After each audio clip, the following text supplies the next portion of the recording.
The morning of July 1st, 1916 dawned bright and clear over the Somme Valley in northern France. For 7 days, British artillery had pounded German trenches with over 1.5 million shells. The bombardment was so intense that the sound carried across the English Channel, audible in London 140 miles away. British commanders were certain that nothing could have survived such devastation. The German trenches, they believed, were obliterated. The barbed wire that protected them cut to pieces. The defenders dead or driven mad by the relentless shelling. At 7:28 in the morning, the guns fell silent. An eerie quiet descended over the battlefield. 2 minutes later, at exactly 7:30, whistles blew along a front stretching for 18 miles. British officers, many carrying nothing more than swagger sticks or pistols, climbed the ladders out of their trenches. Behind them came wave after wave of infantry, weighed down with 70 pounds of equipment. They walked in neat lines across no man's land, maintaining formation as they'd been trained. Some even kicked footballs ahead of them. So confident were they of an easy victory. They were walking into the most devastating display of machine gun fire the world had ever seen. From deep within their concrete dugouts, German machine gunners had survived the bombardment. As the British infantry emerged into the open, these gunners climbed the stairs, dragged their weapons to firing positions, and opened fire. The Maskengewehr 08, Germany's standard heavy machine gun, could fire between 500 and 600 rounds per minute. With proper ammunition supply, it could maintain this rate almost indefinitely. The gun used a water-cooled barrel that prevented overheating. German crews had trained relentlessly with their weapons. They knew every aspect of the gun, how to clear jams in seconds, how to adjust for range, how to traverse the barrel to cover wide arcs of fire. What happened next was slaughter on an industrial scale. British soldiers fell in waves. Some were hit before they'd gone 10 yards from their own trenches. Others made it 50 yards, 100 yards before machine gun bullets found them. The neat lines that commanders had insisted upon made perfect targets. One machine gun could cover a front of several hundred yards. Gunners didn't need to aim carefully. They simply swept their weapons back and forth, firing continuously. The bullets came so thick that the sound merged into a continuous roar, like tearing cloth. In the Newfoundland sector, an entire battalion was virtually destroyed in 30 minutes. Of 801 men who went over the top, only 68 answered roll call the next morning. They had advanced into concentrated fire from multiple machine gun positions. There was nowhere to hide in no man's land. The men fell where they stood or threw themselves into shell craters, pinned down by fire so intense they couldn't move. At Beaumont-Hamel, the situation was even worse. British commanders, believing the Germans were finished, sent their men forward in broad daylight with no artillery support. German machine gunners had clear fields of fire. They could see British troops assembling in their trenches before the attack even began. When the whistles blew, the gunners were ready. The leading waves were cut down before they crossed their own parapet.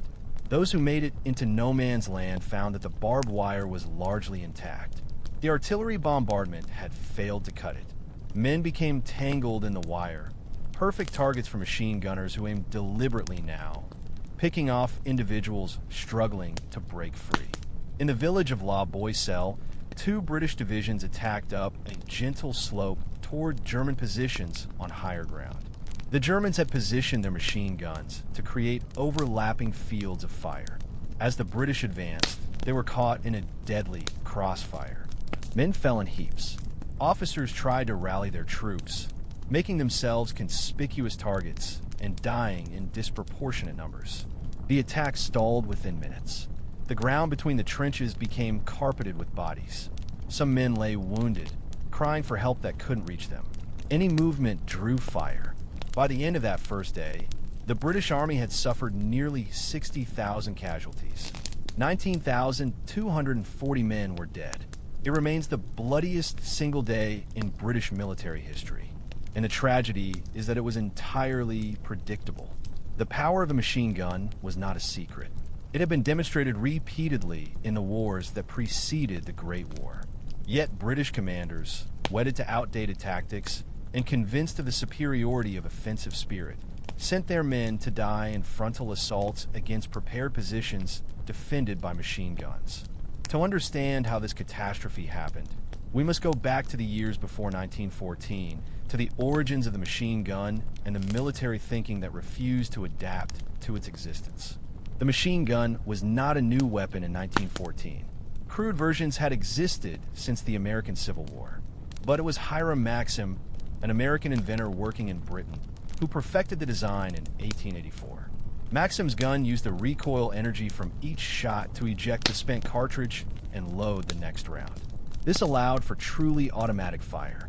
The Maxim gun could fire over 500 rounds per minute, limited only by its ammunition supply and the need to change the water in its cooling jacket. The weapon was quickly adopted by European armies, but primarily for colonial warfare. In Africa and Asia, European forces used machine guns to devastating effect against indigenous peoples armed with spears and outdated rifles.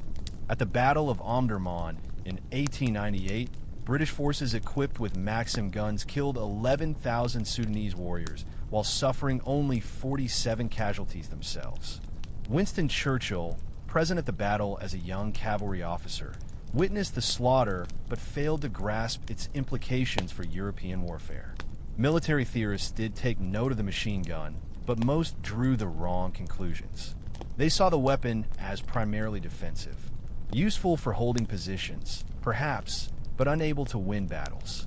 Victory, they believed, would still be achieved by attacking infantry with rifle and bayonet, supported by artillery. The offensive spirit, the elan vital that French theorists particularly championed, would overcome any defensive firepower. This thinking was reinforced by the Boer War in South Africa. From 1899 to 1902, British forces, equipped with modern weapons including machine guns, struggled against Boer guerrillas. The Boers, though outnumbered, used terrain brilliantly and proved expert marksmen. British casualties were heavy, but the lesson British commanders took from the war was that their infantry lacked sufficient offensive training. They needed to charge more aggressively, to close with the enemy before defensive fire could take its toll. The idea that massed infantry charges against prepared positions might be obsolete occurred to very few. The Russo-Japanese War of 1904 to 1905 provided an even clearer demonstration of machine gun firepower. Japanese forces attacking Russian positions at places like Port Arthur and Mukden suffered horrific casualties. Machine guns and barbed wire, combined with artillery, created defensive positions that were nearly impregnable. Japanese soldiers charged repeatedly, showing enormous bravery, and died in their thousands. Yet even this failed to change European military thinking. Observers from Britain, France, and Germany witnessed these battles. Their reports noted the power of machine guns. But the conclusion drawn was that the Japanese had won despite their losses, proving that attacking spirit could overcome defensive firepower. By 1914, every European army had machine guns. The Germans had recognized the weapon's value more than most. Each German infantry regiment had a machine gun company equipped with 6 Maskengewehr, 08 guns. These were heavy weapons, requiring a crew of 4 to 6 men to operate effectively. The gun itself weighed about 58 pounds, and it sat on a sled mount that added another 70 pounds. Setting up the weapon took time, but once in position, the MG-08 was devastating. The gun fired the standard 7.9 2mm Mauser cartridge at a rate of up to 600 rounds per minute. It was fed by cloth belts holding 250 rounds. Changing belts took only seconds with a trained crew. The water cooling system meant the gun could fire almost continuously for hours without overheating. German doctrine emphasized concentration of fire. Multiple machine guns would be positioned to cover the same killing zone, creating a wall of bullets that nothing could pass through. German gunners trained extensively. They practiced setting up their weapons quickly. They drilled on clearing jams, which could occur if the ammunition was dirty or if the gun mechanism wasn't properly maintained. They learned to judge distances and adjust their fire accordingly. Most importantly, They understood that the key to machine gun effectiveness was sustained fire. It didn't matter if individual shots missed. With hundreds of rounds per minute filling the air, enough would find their targets. British and French forces had machine guns too, but in far smaller numbers. British doctrine allocated just 2 machine guns per infantry battalion. This reflected the prevailing view that machine guns were specialist weapons, useful in certain situations, but not central to infantry tactics. The battalion's primary weapons were the rifles carried by each soldier. British infantry were trained to fire 15 rounds per minute with their Lee Enfield rifles. This rapid rifle fire, commanders believed, would be sufficient to break up enemy attacks. When the British attacked, they would rely on artillery to suppress enemy defenses, then close with rifle and bayonet. This thinking shaped British tactics for the first years of the war. When the conflict began in August 1914, British forces were a small but highly professional army. The soldiers were career military men, expert with their rifles. The British Expeditionary Force that deployed to France numbered about 100,000 men, facing a German army of over 1 million. Yet British confidence was high. Their troops were better trained than German conscripts. Their rifle fire was rapid and accurate. They believed quality would triumph over quantity. The first encounters seemed to confirm this belief. At Mons in late August 1914, British forces held off German attacks. German infantry advanced in dense formations, and British riflemen cut them down. The Germans, surprised by the volume of fire, believed they were facing machine guns. In reality, it was mostly rifle fire from well-trained British soldiers. The British fell back in good order, fighting a rearguard action, and British commanders felt vindicated. Their emphasis on rifle marksmanship had worked, but the nature of the war was already changing. By late 1914, both sides had dug in. The race to the sea saw armies extending their trench lines north, each trying to outflank the other, until the trenches ran from the Swiss border to the English Channel. 450 miles of fortifications faced each other, and behind those trenches, machine guns waited. The trenches themselves became increasingly sophisticated. What began as simple ditches evolved into complex defensive systems. The front-line trench was backed by support trenches and reserve trenches, all connected by communication trenches. Barbed wire, sometimes in belts 30 yards deep, protected the trenches. Dugouts, some as deep as 40 feet underground, provided shelter from artillery. Machine gun positions were carefully sited to provide overlapping fields of fire. German defenses were particularly strong. They had recognized early that they would need to hold their positions against numerically superior Allied forces. Their engineers built solidly. Dugouts were reinforced with concrete and heavy timbers. Machine gun emplacements were protected by thick walls. Periscopes allowed gunners to observe the battlefield without exposing themselves. Ammunition was stockpiled in quantity. Every aspect of the defensive system was designed to maximize the effectiveness of machine gun fire. British and French commanders faced a dilemma. They held the strategic offensive. Belgium and northern France were occupied by German forces. The Allies had to attack to liberate this territory. But how to attack trenches protected by barbed wire and machine guns? The answer they developed was artillery. Massive bombardments would destroy the enemy's defenses. Shells would cut the barbed wire, collapse the trenches, bury the dugouts, and kill or demoralize the defenders. Then infantry could advance across no man's land and occupy the ruins. This theory was tested repeatedly throughout 1915. At Neuve-Chapelle in March, the British attacked after a short but intense bombardment. They achieved initial success, breaking through German lines. But they couldn't exploit the breakthrough. German reserves counterattacked. The advance stalled. Casualties were heavy.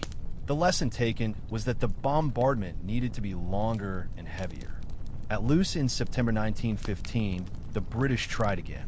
This time they used poison gas to supplement artillery. The gas was meant to drift into German trenches and disable the defenders. But the wind was unreliable. In some sectors, the gas blew back toward British lines. Where it did reach the Germans, they were protected by gas masks. The attack again achieved limited success at heavy cost. Over 50,000 British casualties for an advance measured in yards. The French fared no better. Their offensives in Champagne and Artois throughout 1915 followed the same pattern. Days of artillery bombardment, then infantry assaults in broad daylight across open ground. German machine gunners emerged from their dugouts and opened fire. French soldiers fell in windrows. The attacks were pressed with great courage. Men charged repeatedly, but courage couldn't overcome machine gun fire. The casualties were staggering. France lost hundreds of thousands of men in these offensives for negligible gains. Yet commanders on both sides remained convinced that breakthrough was possible. They needed more artillery, more shells, better planning. The fundamental tactic, infantry advancing against prepared positions, was not questioned. Offensive spirit remained the key to victory. Soldiers were told that aggressive attacks would carry the day. They were instructed to maintain formation, to advance steadily, to trust in their training and their comrades. The reality that they were being sent into machine gun fire that would kill them regardless of training or courage was not acknowledged. German forces, fighting primarily on defense in the West, developed increasingly effective machine gun tactics. They refined the doctrine of defense in depth. Instead of crowding men into the front line trenches, where artillery could kill them en masse, they kept the front line lightly held. Machine guns and small groups of defenders would slow any attack. The main defensive positions were farther back, beyond the reach of most enemy artillery. When the enemy attack exhausted itself against the forward positions, German reserves would counterattack to reclaim any lost ground. This system was devastatingly effective. Allied attacks would overwhelm the front line, and commanders would believe they'd achieved breakthrough. But then their men would run into the main defensive positions, fresh and intact. German machine gunners, who had waited in their dugouts through the preliminary bombardment, would emerge and open fire. The Allied advance would stop. German counterattacks would follow. The territory gained would be lost. The casualties were always disproportionately heavy for the attackers. By early 1916, both sides were planning massive offensives. The Germans would strike at Verdun, a fortress city on the Meuse River. The battle would last 10 months and consume hundreds of thousands of lives. The Allies planned a joint British-French offensive on the Somme River. This would be the great push that broke German lines and won the war. The British, building a mass conscript army, would take the leading role. Millions of volunteers and later conscripts were being trained and equipped. The Somme would be their battlefield debut. The planning for the Somme offensive reflected a fundamental misunderstanding of machine gun warfare.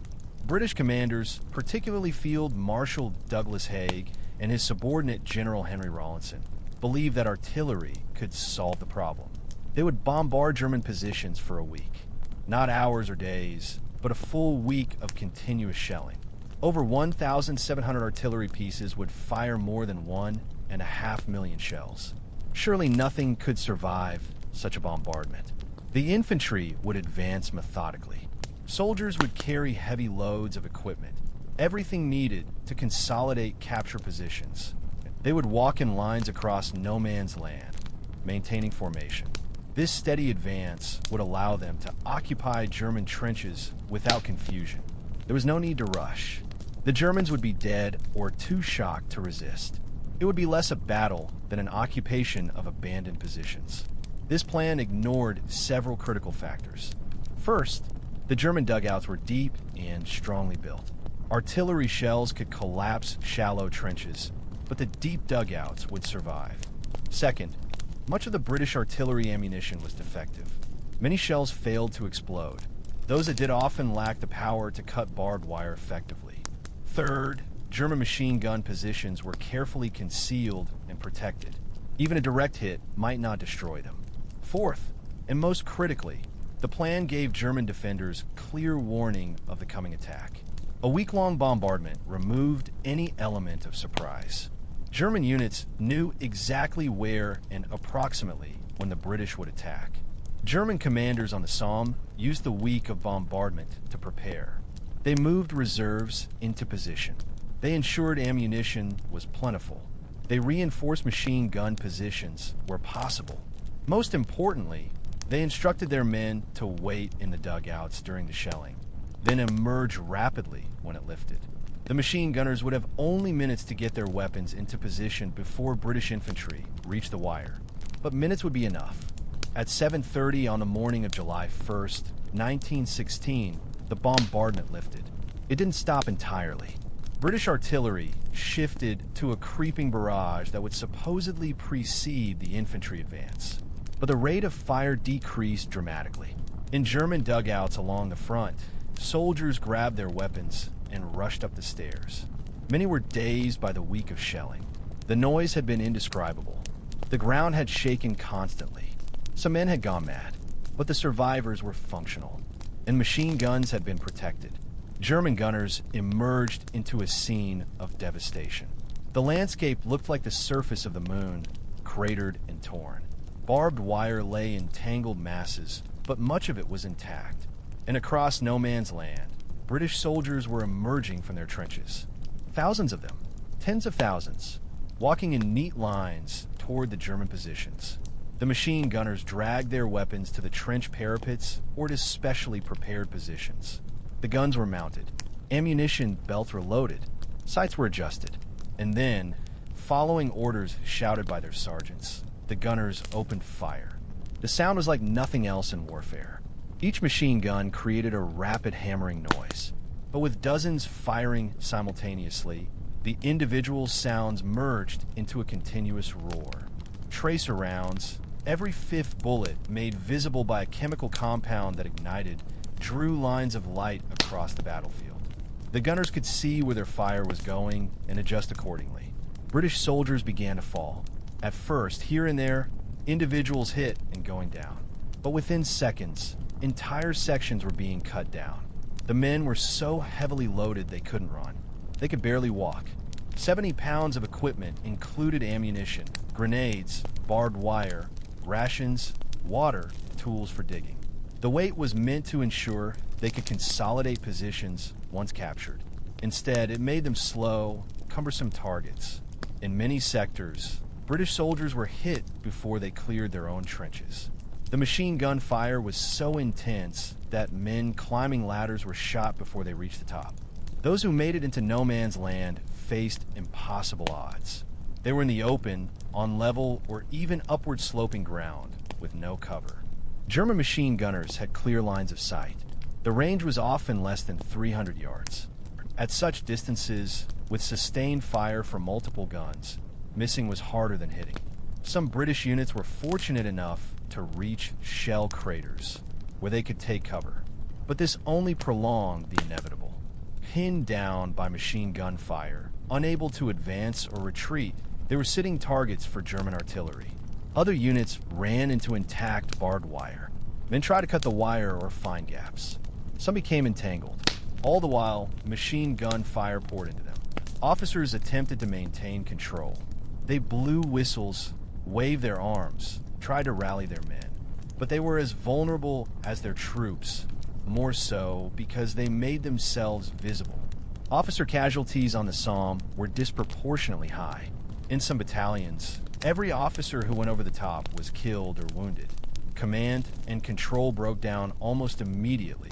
A few units managed to reach German trenches. They found the front line largely empty, abandoned by defenders who'd fallen back to stronger positions. These British soldiers occupied the trenches, sent back messages that they'd succeeded. But they were isolated. German machine guns firing from the flanks prevented reinforcements from reaching them. German artillery began targeting the captured trenches. By nightfall, most of these small successes had been reversed. The survivors were killed or captured or forced to retreat. In the Ulster Division sector, advancing from the Thiepval Wood, the story was repeated. These were men of the 36th Ulster Division, volunteers from Protestant communities in Northern Ireland. They had trained for months. They believed in their cause. They advanced with discipline and courage. And they were slaughtered. The division suffered over 5,000 casualties on July 1st. Entire neighborhoods in Belfast would lose their young men. The cultural impact would resonate for generations. At Serra, another attack was launched against a village perched on a ridge. British troops had to advance uphill in full view of German positions.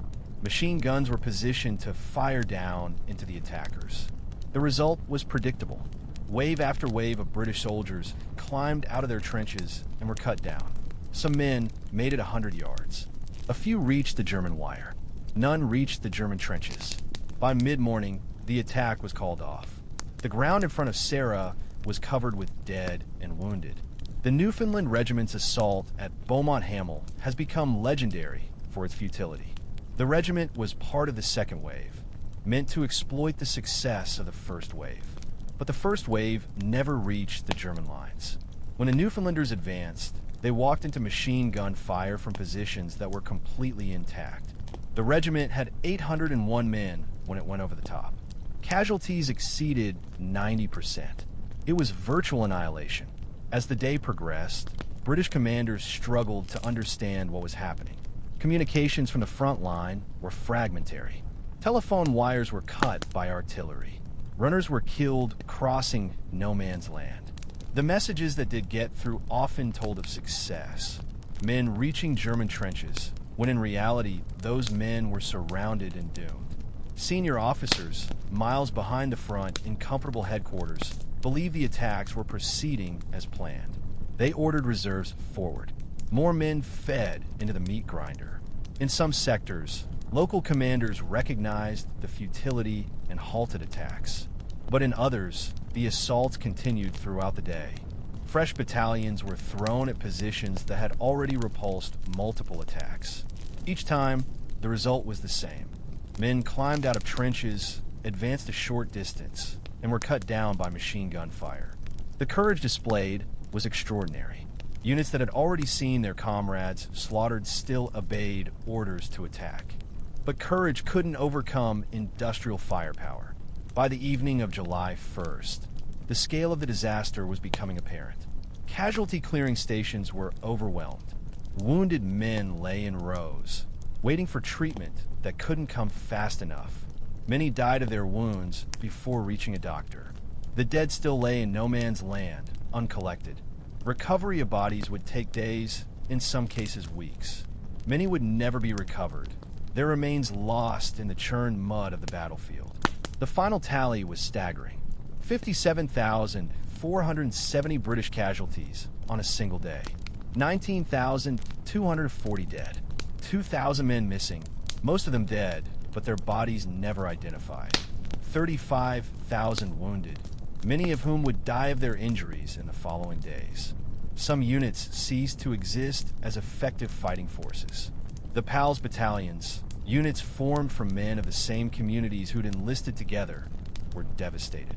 Towns lost entire generations of young men in a few hours. What had been achieved? Very little. A few small gains in the southern sectors, where French troops attacking alongside the British had more success. But no breakthrough. No strategic objectives captured. The German lines, though battered, remained intact. German casualties were perhaps 8,000, mostly from the artillery bombardment. The exchange rate was grotesquely in Germany's favor. And yet, the Battle of the Somme continued for 4 more months. British commanders, having committed so many resources, felt they couldn't stop. Attacks continued throughout the summer and fall of 1916. The tactics evolved somewhat. More attention was paid to artillery preparation. Attacks became more limited in scope. Some new weapons were introduced, including the first tanks in September. But the fundamental pattern remained. British and French forces attacked, prepared German positions. Machine guns took their toll. Casualties mounted. By November, when winter weather finally ended the offensive, the Allies had advanced about 6 miles at the deepest point of penetration. The cost was over 600,000 British and French casualties. German losses were perhaps 450,000. The Somme had become a byword for futility and waste. Why did commanders persist with tactics that clearly weren't working? Several factors contributed to this institutional blindness. First, there was the sunk cost fallacy. So many lives had already been lost that stopping seemed to dishonor the dead. Second, there was pressure to maintain the offensive. The French were bleeding at Verdun and needed the British to draw off German forces. Third, there was genuine belief that the German army was on the verge of collapse. Intelligence reports, often inaccurate, suggested German morale was cracking. Just one more push, commanders believed, and the line would break. But perhaps most important was the difficulty senior commanders had in accepting that their fundamental approach to warfare was obsolete. These were men who'd built their careers on certain principles. Offensive spirit wins battles. Infantry with rifle and bayonet, properly supported by artillery, can overcome any defense. The idea that machine guns had changed the equation so fundamentally required admitting that everything they'd learned was wrong. Junior officers and enlisted men understood the reality. They lived it every day. The men in the trenches knew that attacking across no man's land against machine guns was suicide. Soldiers developed elaborate superstitions and rituals, trying to control their fate in the face of random death. Some refused to go over the top and were shot by their own side for cowardice. Others went because their friends were going, because they couldn't bear to be thought cowards, because orders were orders. The psychological toll was immense. Shell shock, what we now call post-traumatic stress disorder, affected thousands of soldiers. Men who'd witnessed the slaughter, who'd seen their friends torn apart, who'd spent hours lying in no man's land listening to the wounded cry for help that never came, broke down. Some lost the ability to speak. Others developed uncontrollable tremors. Many were accused of cowardice and treated harshly. The British Army executed over 300 men during the war for cowardice or desertion. Many of these were almost certainly suffering from what we now recognize as combat stress. German machine gunners also paid a psychological price, though their physical danger was less. Sitting behind a machine gun, firing into masses of men, watching them fall like wheat before a scythe, was its own kind of horror. Some German accounts speak of the revulsion they felt. These were not hardened killers, but conscripts, ordinary men. Many had no hatred for the British soldiers they were killing. They were simply following orders, doing their duty. But the memory of what they'd done haunted them. As the war continued into 1917 and 1918, tactics slowly evolved. The Allies began to recognize that massed infantry charges against prepared positions were futile. They developed more sophisticated approaches. Artillery became more precise. Attacks were planned in greater detail, with specific objectives and time limits. Troops trained in stormtrooper tactics, small units moving independently rather than in waves. Tanks, though primitive, provided some protection and firepower. The Germans, meanwhile, refined their defensive doctrine further. They developed defense in depth to an art form. When the Allies attacked, German defenders would fall back through successive positions, making the attackers pay for every yard. Machine guns were crucial to this system. Positioned to provide mutual support, they could be withdrawn as needed, then set up again in pre-prepared positions further back. By 1918, both sides had armies that bore little resemblance to those of 1914. Tactics, technology, and doctrine had all evolved. The final year of the war saw more mobile operations. The German spring offensive of 1918 broke through Allied lines using infiltration tactics that bypassed strong points. The Allied counteroffensives later that year combined artillery, tanks, infantry, and air power in coordinated attacks. Machine guns remained deadly, but armies had learned to counter them, at least partially. Yet the fundamental lesson of the machine gun was never fully absorbed during the war itself. The weapon had made frontal assaults against prepared positions obsolete. It had shifted the balance decisively in favor of the defense. Any attack that gave the defender time to set up machine guns and prepare fields of fire would fail unless the attackers had overwhelming superiority in numbers and firepower. This lesson would have to be relearned in World War II, Korea, Vietnam, and subsequent conflicts. The machine gun's impact extended beyond tactics. It industrialized warfare in a way that previous weapons had not. A single crew of 6 men, operating a machine gun, could kill hundreds of soldiers in minutes. The weapon required industrial production of ammunition on a massive scale. It created a kind of war where individual skill and courage mattered less than firepower and resources. The machine gun made war more impersonal, more mechanical, more horrifying. For the British soldiers who went over the top on July 1st, 1916, none of this strategic analysis mattered. They knew only that they'd been ordered to advance. They trusted their officers and their training. They believed in their cause. Many thought they were embarking on a great adventure. Within minutes of leaving their trenches, thousands were dead. Others lay wounded in no man's land, unable to move, waiting for nightfall when stretcher bearers might reach them. Many would die before help came. The stories of individual courage on that day are almost beyond belief. Men who were wounded but continued to advance. Soldiers who carried wounded comrades to safety under fire. Officers who led attack after attack, knowing they were almost certain to die. Medics who ventured into no man's land to treat the wounded, themselves becoming casualties. This courage deserved better than the tactics that wasted it. In the years after the war, the Battle of the Somme became a symbol of futility. The image of men walking into machine gun fire represented everything senseless about the Great War. Poets and writers returned to it again and again. Siegfried Sassoon, who fought on the Somme, wrote bitterly of lions led by donkeys. The phrase wasn't historically accurate, but it captured a truth. Brave men have been led badly.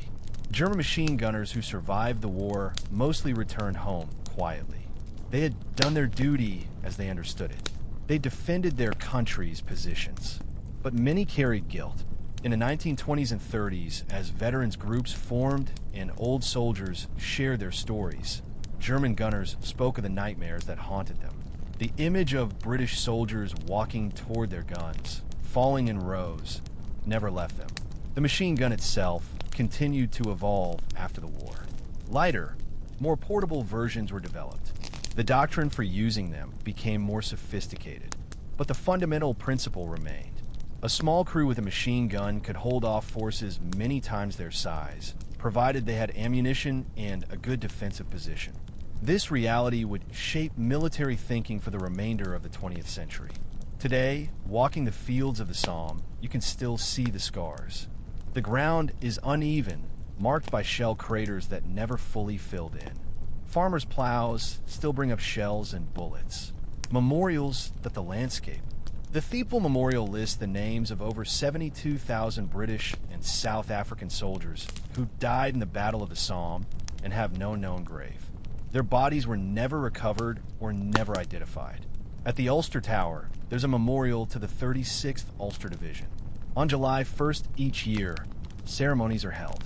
Old men, veterans' sons and grandsons gather to remember. The names of the dead are read aloud. It takes hours. The list is very long. Near Beaumont Hamel, the Newfoundland Memorial Park preserves a section of the battlefield. The trenches have been rebuilt. You can walk the ground the Newfoundland Regiment crossed. It's a few hundred yards from the British trench to the German wire. Standing in the British trench, looking toward the German position, the futility is obvious. There's no cover. The ground slopes gently upward. A defender with a machine gun would have perfect fields of fire. Yet men were ordered to cross this ground, and they obeyed. The machine gun changed warfare forever.